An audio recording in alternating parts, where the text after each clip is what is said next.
সন্ত্রাসী কর্মকাণ্ড ঠেকাতে সরকারকে কঠোর হওয়ার আহ্বান জানিয়েছেন বিএনপি।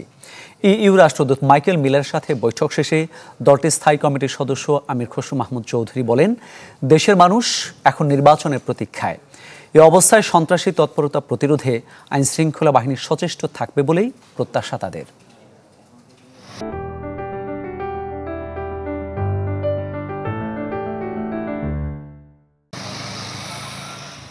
ত্রয়োদশ জাতীয় নির্বাচন, দেশের চলমান রাজনৈতিক পরিস্থিতি সহ সমসাময়িক বিভিন্ন বিষয় নিয়ে আলোচনা করতে বিএনপি চেয়ারপারসনের কার্যালয়ে আসেন ইউরোপীয় ইউনিয়নের রাষ্ট্রদূত মাইকেল মিলার।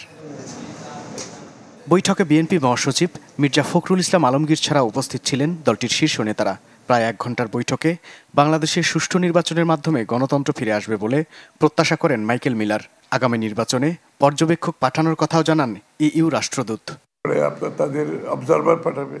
পরে আমির খসরু বলেন, দেশের মানুষ এখন নির্বাচনের অপেক্ষায়, তাই আওয়ামী লীগের সন্ত্রাসী তৎপরতা প্রতিরোধে সরকার আরও সচেষ্ট থাকবে বলে প্রত্যাশা করে বিএনপি।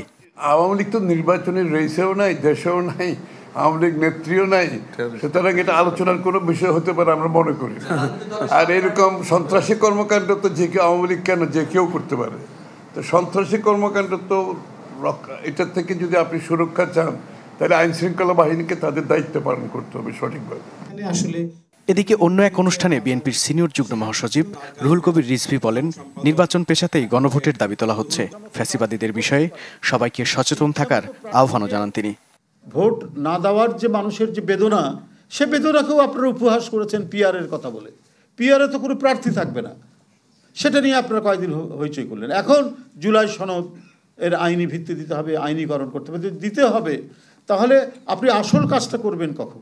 যেটার জন্য এত সংগ্রাম, এত আত্মদান, এত রক্তপাত, সেটাকে আপনারা পিছিয়ে দিতে চাচ্ছেন, অর্থাৎ অবাধ সুষ্ঠু নির্বাচন।